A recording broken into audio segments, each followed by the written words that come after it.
법률 방송이 제공하고 있는 자유 대한민국 이야기 6번째 시간입니다. 오늘은 우리의 초대 대통령 이승만이 1945년 8월부터 1948년 8월까지 이 나라 대한민국의 건국을 위해서 펼치신 활동, 그 투쟁을 이승만의 건국정치라는 제목으로 살펴보고자 합니다.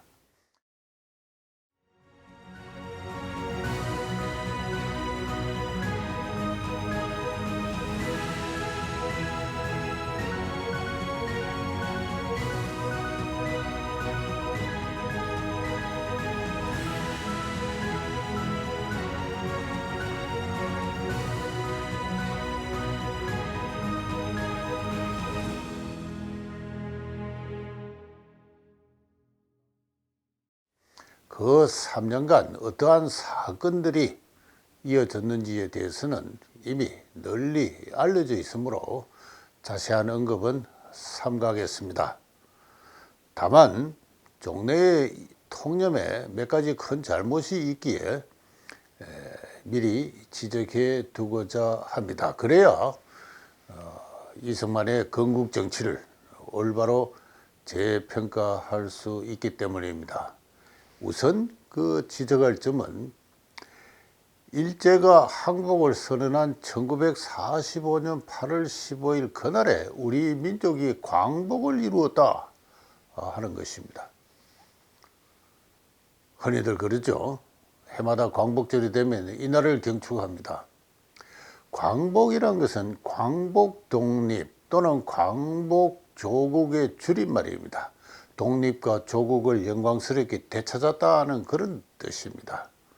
그렇지만 1945년 8월 15일 그날의 그 사건은 어디까지나 일제로부터의 해방이지 독립국가를 되찾은 것은 결코 아닙니다. 우리의 힘으로 자력으로 이루어진 해방도 아니었지요. 그래서 이후 3년간 이 38도선 이남은 미국군의 그리고 그 이북은 소련군의 지배를 받았습니다.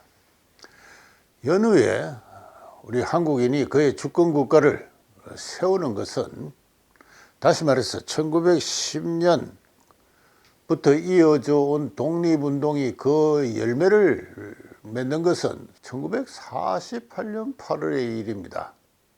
다시 말해서 광복운동, 독립운동은 1945년 8월 이후에도 3년간 더 지속되었습니다. 그것이 역사의 현실임에도 불구하고 독립운동에 관한 모든 책을 보면은 1945년 8월 15일을 종점으로 하고 있습니다. 그러한 가운데 이후 3년간은 불행하게도 민족의 분단이 이루어진 시기다. 그렇게 치부하고 있습니다. 그렇지만 그 3년간이야말로 독립운동의 마지막 무대로서 진정한 의미의 독립운동이 펼쳐진 시기라고 할 수가 있습니다. 다들 아시는 대로 독립운동은 한 가지가 아니었습니다. 자유민주의 독립운동도 민족주의의 독립운동도 공산주의의 독립운동도 있었습니다. 여러 갈래의 독립운동은 상호 경쟁하고 대립하고 심지어는 적대하였습니다. 여러 갈래의 독립운동이 하나의 큰 연합, 이른바 통일전선을 형성해서 해내외 한국인에게 큰 권위와 동원력을 발휘한 적은 없습니다. 유감스럽게도 그게 역사의 현실이었습니다. 여러 갈래의 독립운동 세력은 여건의 변화에 따라 상호 연합하기도 해능한 가운데 그 정체가 명확지 않았습니다. 이승만의 표현에 의하면 지난 시간에 소개했습니다만 충과 역이 혼잡하고 있었습니다. 그런데 이 45년, 48년 독립운동의 마지막 3년간에 이르러 각 세력은 각기 그 정체를 어떤 의미에서 가면을 벗고 그 본래의 얼굴을 명확히 드러내게 되었습니다. 어떤 세력은 자유민주주의 체제의 대한민국의 건립을 주도하거나 협조하였습니다. 대한민국의 건국 세력이죠. 다른 어떤 세력은 그에 협조하지 않거나 저항하였습니다. 예를 들어 보겠습니다. 1945년 이전에 미국에서 이승만의 독립운동을 그토록 심하게 방해한 한길수라는 사람이 있었습니다. 원래 이승만의 제자였지요. 그런데 이 사람은 해방 후에 귀국조차 하지 않고 미국 시민으로 편하게 살다가 죽었습니다. 이 사람이 어떻게 해서 독립운동을 했다고 할 수 있습니까? 이승만의 동지회와 대립한 국민회의 지도자의 한 사람으로서 역시 이승만을 사사건건 비판한 김원용이라는 사람이 있었습니다. 이 사람과 그의 동료들은 해방 이후에 귀국하여서 좌우합작운동에 참가했습니다. 좌우합작운동이 실패하고 대한민국이 성립하자 김원용과 그의 일행 역시 미국으로 돌아갔습니다. 미국에 돌아가서 미국에서 살다가 미국 시민으로 죽었습니다. 이들을 두고 과연 진정한 의미의 애국, 애족의 독립운동가였다고 평가할 수 있을까요? 물론 공산주의자들은 처음부터 북한에서 성립한 조선민주주의 인민공화국에 참가하거나 그에 협조했습니다. 이렇게 독립운동 역사의 마지막 3년은 각 세력의 그 본질과 속성이 종래에 가려져서 잘 보이지 않던 그 진면목이 드러나는 역사의 진보의 자유의 정진이라는 역사의 잣대로서 볼 때 그 춤과 역이 갈라지는 기간이기도 했던 것입니다. 종전의 연구가 범한 또 하나의 큰 잘못은 이승만을 여러 독립운동가의 한 사람으로 그 위상을 초라하게 설정했다는 점입니다. 이승만은 김기우, 김구식, 여운형, 김원봉, 박헌영, 조소왕, 김성수 또는 북한의 김일성 등 여러 정치 지도자의 한 사람이었을 뿐입니다. 국제정세에 밝은 기회주의자로서 용케도 끝까지 살아남아서 권력을 쟁취한 넓고 탐욕스러운 정치가로 매도되었을 뿐입니다. 그렇지만 일반 민중의 가슴 속에 자리 잡은 이승만의 실제 위상은 그와 달랐습니다. 이승만은 1895년 이래 50년을 조국의 계몽운동과 독립운동에 종사한 그 50년을 관철한 유일한 원로였습니다. 오래전부터 이승만은 전주이시 양녕대군의 후에 선파라 하죠.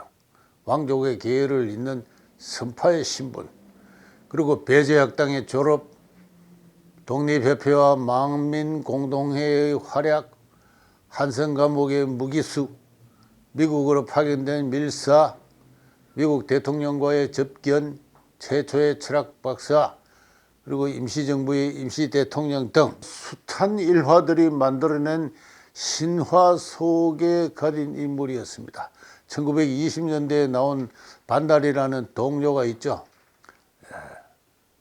그 동료에 나오는 등대, 민족의 등대와 샛별과 같은 존재였습니다. 당시 인구의 3분의 2 이상을 점한 농촌 사회는 친족 집단을 기초 단위로 한 전통 성리학의 질서로 통합된 도덕 사회였습니다. 그 도덕 사회의 주민에게 이승만은 그의 나라를 되찾은 전통 시대의 군왕과 같은 존재로 감각되었습니다. 제가 예를 한번 들어보겠습니다.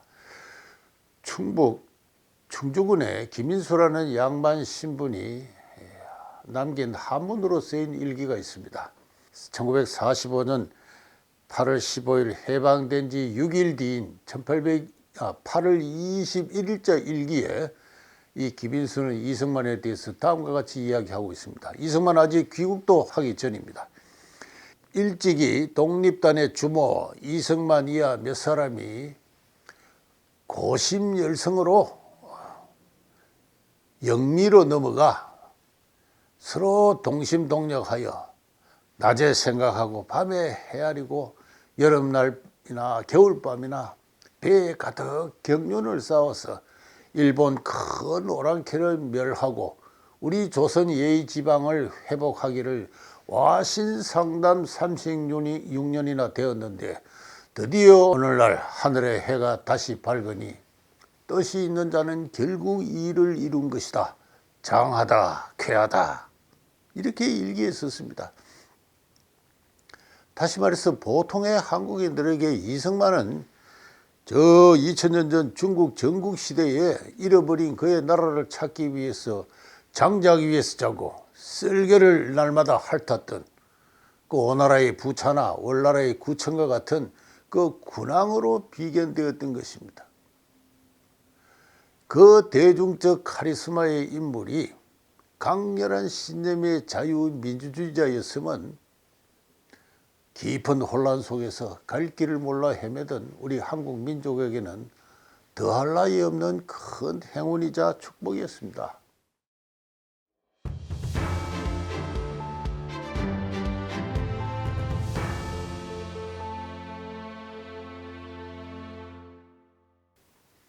그 이승만이 1946년 4월 16일부터 남쪽 지방으로 자동차 여행을 떠났습니다. 서울을 떠나 천안에 도착하자 3만 군중이 그를 환영하였다고 신문은 보도하였습니다. 이후 대전을 거쳐서 김천, 대구, 경주, 부산에 도착했습니다. 각 도시에서 수만 명의 인파가 그를 보기 위해서 모여들었습니다. 부산의 환정대회에서 모인 군중은 무려 20만이었다고 신문은 이야기하고 있습니다. 이후 이승만은 마산과 진주를 거친 다음에는 배를 타고 순천으로 갔습니다. 그리고 별교, 보성, 장흥, 영암, 영산포를 거쳐서 목포에 도착했고 또 광주까지 이르렀습니다. 그날 광주에 도착한 날은 5월 9일이었습니다. 각 도시에 모인 군중은 3만과 5만에 달했습니다. 연후에 이승만은 잠시 서울로 돌아왔다가 다시 6월 4일 전북 정읍으로 내려왔습니다. 거기서 그는 남한만이라도 임시정부를 세울 필요가 있다는 그 유명한 정읍 발언을 하였지요. 그리고 이어서 전주, 이리, 군산에 도착했는데 군산에 모인 환영군중 역시 부산과 같이 20만 명이었다고 신문은 이야기를 하고 있습니다. 이승만의 남수는 이어서 충청도로 방향을 틀었습니다. 공주, 청주, 진천, 장어원을 거쳐서 이승만은 서울로 돌아왔습니다. 그 사이 신문이 보도한 각 도시의 환영인파를 제가 총 헤아려 합하여 보니까 100만 명이 넘었습니다. 그러나 몇 명이 모였다는 기사가 없는 도시도 많이 있었습니다. 또 그저 정차하지 않고 통과하는 연도의 인파가 얼마인지도 알 수 없습니다. 저는 이승만이 자동차를 세우거나 숙박하거나 통과한 지역의 성인 남자 거의 대부분이 이승만을 보기 위해서 환영대회에 참가하거나 연도로 나왔다고 생각합니다. 6월 10일 서울로 돌아온 이승만은 23일에 가까운 경기도 개성을 방문했습니다. 이승만 박사가 온다는 소식에 3시간 전부터 길거리에는 환영차 또는 구경차 나온 인파가 가득하였습니다. 그 광경을 보면서 이승만의 정치 고문 로버트 올리브 박사가 동행한 미 군종의 고위 장교에게 물었습니다. 다른 한국 지도자가 저와 같은 군중을 끌어낼 수 있을까요? 그들은 대답했습니다. 천만의 말씀이지요. 다른 한국 지도자는 어림도 없습니다. 다른 지도자 중에 한 사람의 쫄병도 끌어낼 사람은 없소 라고 대답했습니다. 올리버 박사의 회고록에 나오는 이야기입니다.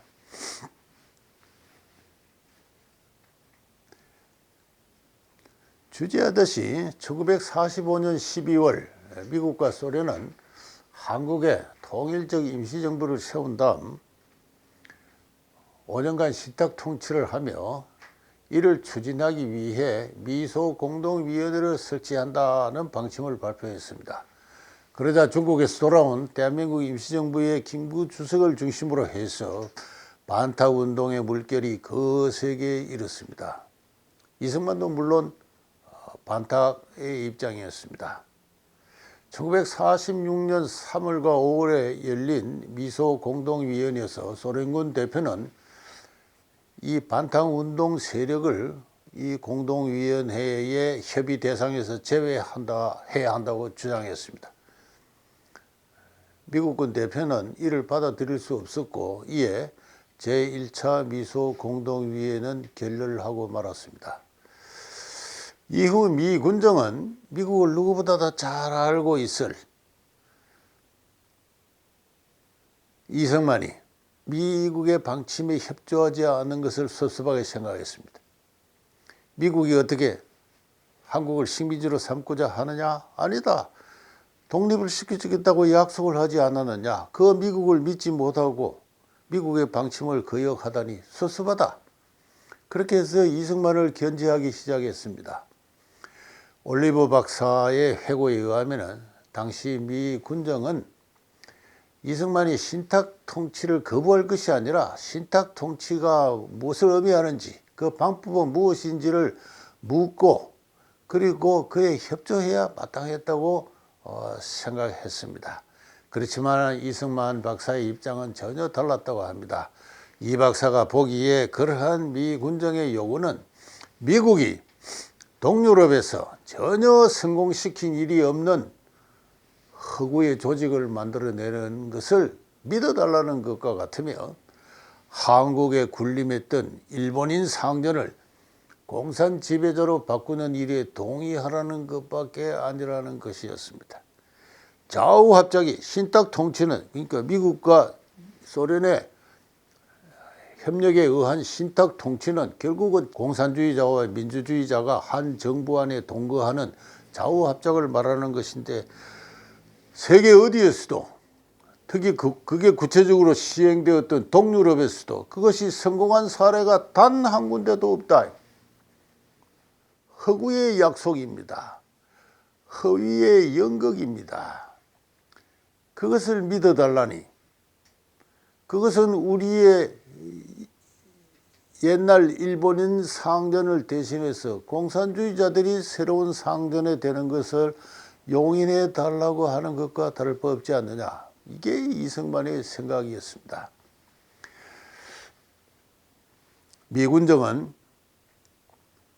미국의 협조적인 김규식, 여운형과 같은 중도파를 내세워서 좌우합작운동을 벌리고 그들을 중심으로 한 남한 과도 정부를 세웁니다.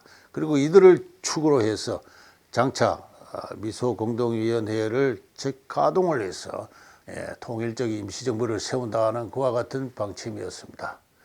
그렇지만은 미군정은 아무래도 이승만을 꺾을 수가 없었습니다. 이승만을 사실상 연금하다시피 하고 그의 통신을 검열하고 했습니다만 이승만은 꺾이지 않았습니다. 왜? 조금 전에 소개한 남한 민중의 이승만에 대한 강력한 지지 때문이었습니다. 다른 누구도 그에 비견하거나 그를 대신할 수가 없었습니다. 이 점을 종래의 연구자들은 너무 쉽게 생각했다고 생각합니다. 로버트 올리 박사의 해고록에 나오듯이 수백만 명의 인파를 모을 수 있는 그 카리스마, 그 권위는 다른 누구에게도 없었습니다. 예를 들어 볼까요? 귀국한 임시정부의 김구 주석이 충청도 예산 윤봉길 의사의 자택을 방문한 적이 있습니다. 그때 수행한 사람들, 그때 마중 나온 사람들을 보면 합해서 제가 볼 때는 100명이 되지 않았던 것 같습니다. 다른 누구도 이승만의 대중동원력, 그 지지력에 비견하거나 그를 대신할 수가 없었습니다. 미 군정의 좌우합작 운동은 이승만을 지지하는 세력이 과도 정부 의회의 다수 세력을 점하자 결국은 실패하고 말았습니다.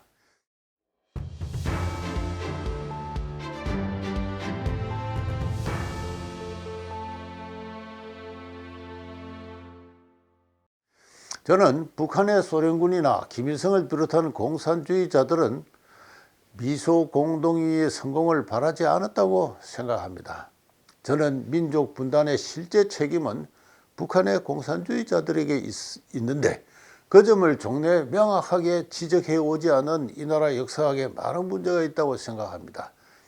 북한의 공산주의자들은 소련군의 비호하에 북조선 공산당을 조직한 다음 46년 3월에 토지를 무상몰수하고 무상분배하는 계획을 단행했습니다. 모스크바 협정에 따라서 미소공동위원회가 열리고 그에 따라서 남북한에 걸친 통일적 임시정부가 들어서기도 전에 그리고 남한 동포와 어떠한 협의도 그치지 않은 채 공산주의로 향한 돌이킬 수 없는 수준의 계획을 단행한 것입니다. 뒤이어서 서울에서 미소공동위원회가 열리자 그들은 혹이나 들어서게 될 통일적 임시정부를 방해하기 위해서 처음부터 남한의 가장 중요한 정치 세력인 이승만과 김구를 배제하고자 했으며 그래서 반탁 세력은 미소공의에 참여할 수 없다는 명분을 내걸었던 것입니다. 1년 뒤 미소공동위원회가 다시 열렸습니다. 그에 임하여 이승만은 다음과 같은 입장을 발표했습니다. 민주주의에는 두 종류가 있다. 소련이 주장하는 민주정체가 한 가지요. 미국에서 실행하는 민주정체가 또 하나다. 이 두 가지 중 어느 것을 의미하는 것인지 미소공의가 민주적 임시정부를 세운다고 하는데 그 민주라는 말이 무슨 말인지 우리가 먼저 알아야 되겠으니 이는 다름 아니라 이 두 체제를 혼잡해서 이 두 민주주의를 혼동해서 정부를 수립하면 장차 분열과 혼란을 면하기 어려울 것이다. 우리는 이 문제가 충분히 해결되기까지 미소공동위원회에 참가하는 것을 고려하는 바이다. 이렇게 선언을 했습니다. 그렇지만 당시 남한의 정치 세력 대부분은 통일적 임시정부의 성립을 바라면서 미소공의가 요구하는 서약서를 제출하고 미소공의에 참여하였습니다. 반탁활동을 앞으로는 하지 않겠다는 서약서였습니다. 이승만을 지도자로 모시고 이승만을 따르는 한민당조차 그러했습니다. 그 소식을 들은 이승만은 더없이 실망하고 분노하였습니다. 나를 지도자로 받들겠다는 자들이 내 말이 무슨 뜻인지 알아듣지를 못하고 있다. 차라리 일본인들이라면 내 말을 알아들었을 것이다. 그렇게 한탄했습니다. 그렇게 이승만의 건국 정치는 무척이나 외로웠습니다. 그 미소공의조차도 소련의 거부권으로 실패했습니다. 소련은 비록 서약서를 제출했다고 하더라도 여전히 전국적 반탁 단체에 가입해 있거나 그러한 강령을 둔 단체는 미소공의에 참여할 수 없다고 주장하였습니다. 북한에서는 이미 상당한 수준으로 공산주의로 향한 인민민주주의적 개혁이 진행되고 있었습니다. 그 개혁이 통일적 임시정부에 의해 방해를 받을 우려였습니다.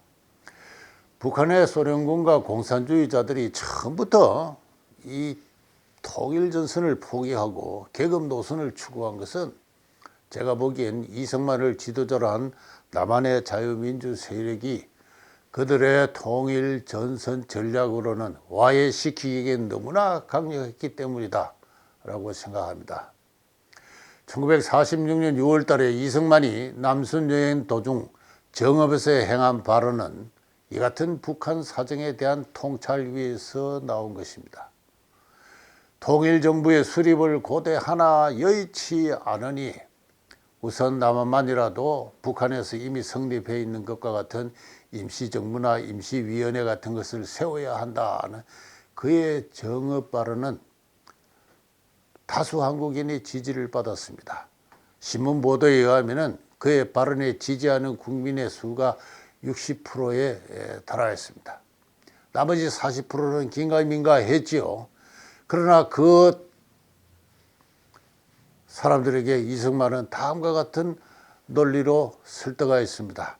공산주의는 콜레라와 같다. 몸의 반쪽이 병이 들었으면 우선 나머지 반쪽의 건강을 지키는 데 힘쓸 일이다. 연후에 나머지 병든 반쪽의 건강을 회복할 일이다. 이승만이 보기에 공산주의는 전염병 콜레라와 같은 것이었습니다. 콜레라가 돌면 어떻게 해야 됩니까? 내 건강을 먼저 지키는 데 우선 노력을 해야 된다. 나만만이라도 우선 그 전염병으로부터 건강을 지켜야 된다. 자유민주주의 국가를 세워야 된다. 연후에 병든 나머지 반쪽, 우리 공산 치하의 북한 동포를 그로부터 해방시킬 일이다.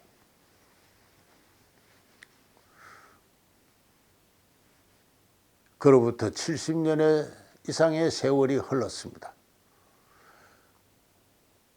한때 후진민족의 등불로 비쳤던 공산주의 혁명은 세계 도처에서 실패하고 말았습니다. 20세기 세계사는 그러한 값진 교훈을 남겼습니다. 공산주의는 콜레라와 같다 하는 이승만의 주장을 여러분은 어떻게 생각하십니까?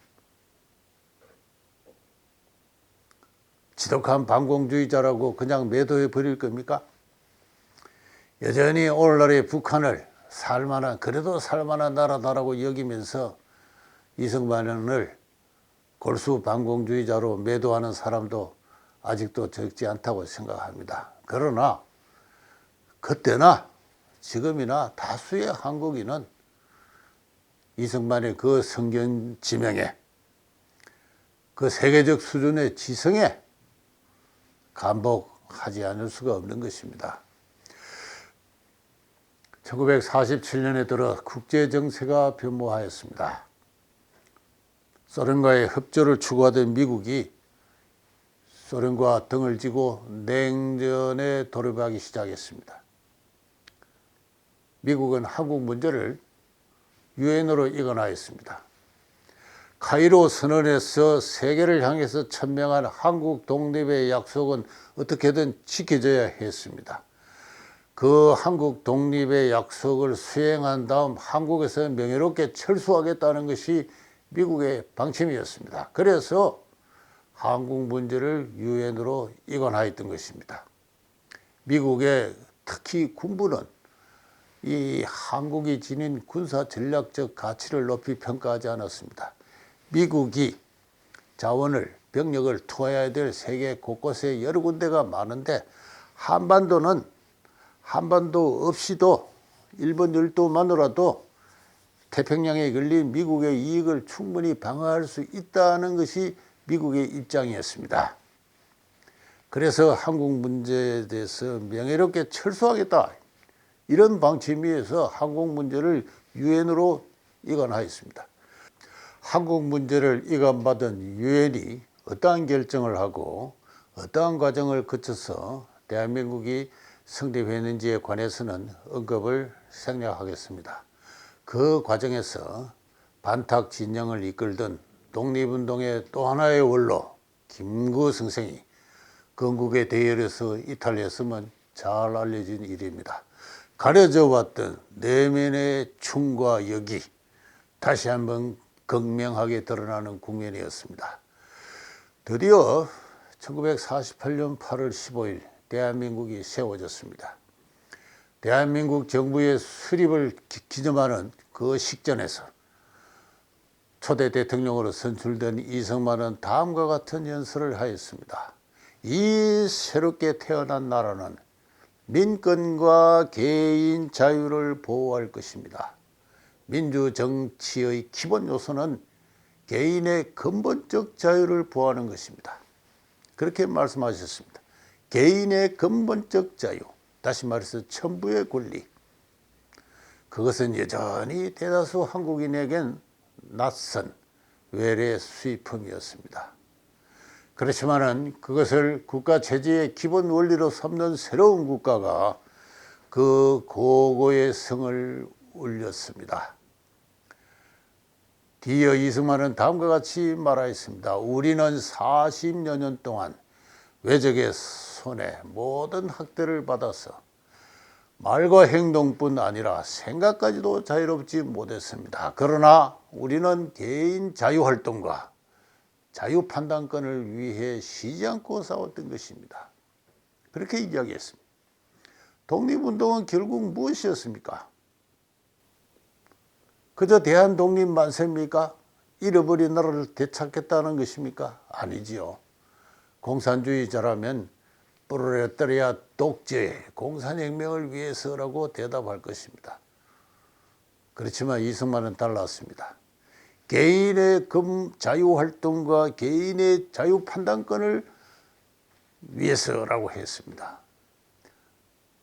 다시 말해서 개인의 근본적 자유를 되찾기 위해서였습니다. 독립운동은 무엇이었습니까?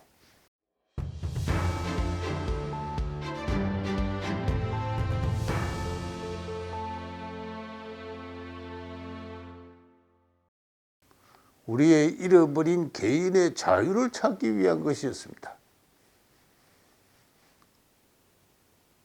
그 이승만에게서 공산주의자들의 독립운동은 이 민족을 다시 한번 헤어날 수 없는 구렁텅이로 빠뜨리는 일에 다름 아니었던 것입니다. 이승만의 경축사는 다음과 같이 이어집니다. 이 대목에서 당대 최고의 지성으로서 그의 면목이 드러났습니다.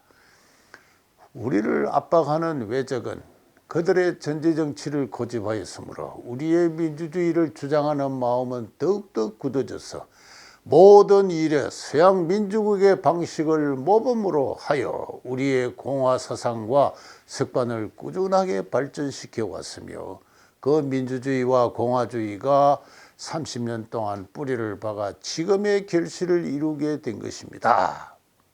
자, 이 나라의 역사적 근원, 기원은 어디 있느냐? 우리가 앞으로 누리게 될 자유민주주의, 그것의 역사적 뿌리는 어디인가? 이승만은 그것에 대답하고 있습니다. 서양 민주국이라 했습니다. 서양 민주국을 모범으로 해서 우리의 공화주의와 민주주의를 발전시켜 왔다. 그렇게 이야기를 했습니다. 우리의 전통 문명이 아니었습니다. 이 민주주의는 오늘날 우리 한국인들이 흔하게 이야기하는 대로 세종대왕에서 기원하는 것이, 세종대왕의 애민사상에서 나온 것이 아닙니다. 그는 후대의 한국인이 만들어낸 허구의 역사죠. 이승만은 분명하게 이야기를 했습니다. 서양 민주국을 모범으로 해서 우리의 공화 사상과 민주주의가 발전했다. 이 같은 이승만의 역사인식이 어떠한 지적 토대 위에서 이루어진 것인가, 다듬어진 것인가에 대해서는 제가 이전 시간에 설명을 들었으니 다시 한번 참조해 주시면 감사하겠습니다. 이후 지난 70년간 어느 정치가도 이 같은 지성의 연설을 한 적이 없습니다. 이후 어느 역사가도, 어느 사상가도 이 같은 진리의 역사에 도달한 적은 없습니다. 자, 이제 마무리하겠습니다. 1896년 상투를 자르면서 이승만은 그의 조국을 자유인의 공화국으로 되살리겠다고 굳게 결심한 바 있습니다. 한성 감옥에서의 5년 7개월 동안 그는 근세 서유럽에서 탄생한 자유의 이념을 전 체계로 습득하였습니다. 그를 높은 수준의 지성으로 이끈 것은 생사의 기로에 놓였을 때 이루어진 기독교로의 개종이었습니다.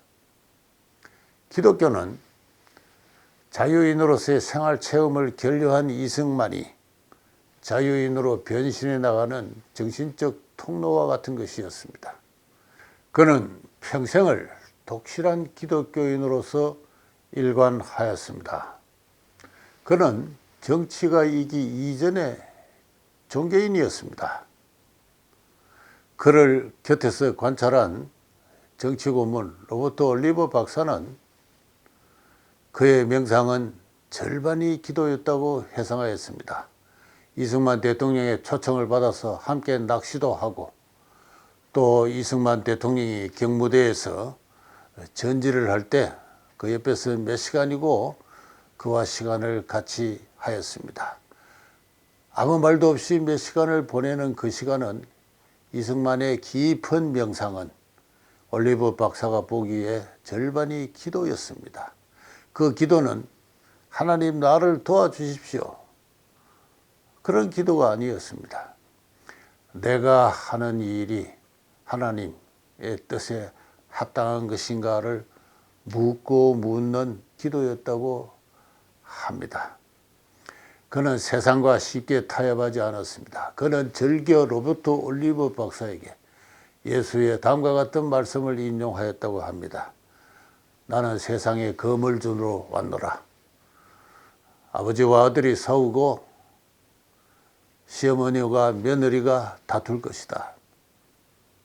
다시 말해서 가족의 평화를 위해서, 친족의 이익을 위해서, 자당의 이익을 위해서 쉽게 세상과 타협하지 않았습니다. 나는 세상에 검을 주러 왔노라라는 그 예수 그리스도의 말씀, 바로 그 말씀에 따라서 그는 자유라는 진리의 말씀을 어떠한 난관을 무릅쓰고서도 그의 동포들에게 전달하고자 했던 것입니다. 그가 마지막 하와이에서 돌아가시기 1, 2년 전입니다. 양아들이 그를 찾아온 그 식탁의 자리에서 그는 유언에 해당하는 기도를 했습니다. 더 이상 나이가 많아져서 하나님이 제게 부여한 소명을 감당할 수 없습니다. 다시는 이 민족이 이 정치나 경제에 있어서 종의 멍에를 매지 않고 자유로 살 수 있도록 이 민족을 축복해 주시옵소서. 그렇게 식탁 기도를 했습니다. 다시는 종의 멍에를 매지 말라. 그가 남긴 이 민족에 대한 마지막 유언입니다. 그렇게 그가 벌인 독립운동은 이 민족에게 그 자유의 큰 물결이 도래할 그날을 믿고 기다렸던 것입니다. 따라서 그는 시류에 흔들리지 않았습니다. 생각이 다른 사람과 쉽게 타협하지도 않았고 해서 되지도 않을 일에 무모하게 덤비지도 않았습니다. 해서 되지도 않을 일을 하면 어떻게 됩니까? 결국은 서로 원망을 하고 나아가서는 서로 적대 감정이 생겨서 심지어는 총을 쏘고 한 것이 독립운동의 실태가 아니었습니까? 그래서 끝까지 살아남는 가운데 마음의 평정을 유지하고 해야 될 일을 하면서 그리고 적당한 기회가 닥치면 적절한 기회가 도래하면 국제사회에 나가서 조선 독립의 당위성을 그 종교적 책무성을 미국인에게 호소하고 세계 여론을 환기하는 일에 일관하는 가운데 끝까지 살아남을 수 있었던 것이며 그러한 가운데 끝내 하나님이 그에게 부여했다고 스스로 믿는 그 소명을 그의 민족을 자유의 나라로 소생시키겠다는 그 소명을 완수할 수 있었던 것입니다. 그러했기에 그는 권위주의적이었습니다. 남과 절개 토론하지도 않았고 타협하지도 않았습니다. 그와 대립한 많은 사람들이 특히 지식인들이 이승만의 그러한 자세를 싫어했습니다.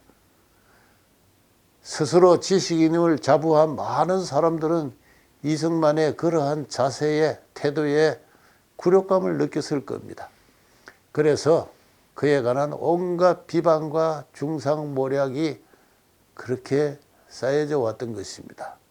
그러나 그가 불굴의 신념으로 이 민족을 자유의 길로 인도한 그 공로만큼은 역사에서 결코 지워지지 않을 것입니다.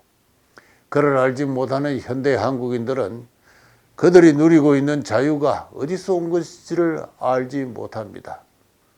그렇지만 알려고 노력하는 그 순간 그들은 전혀 상상하지 못했던 역사의 한 위대한 인물을 만나게 될 것입니다. 바로 이승만, 우리의 건국 대통령의 다름 아닙니다. 시청해 주셔서 감사합니다.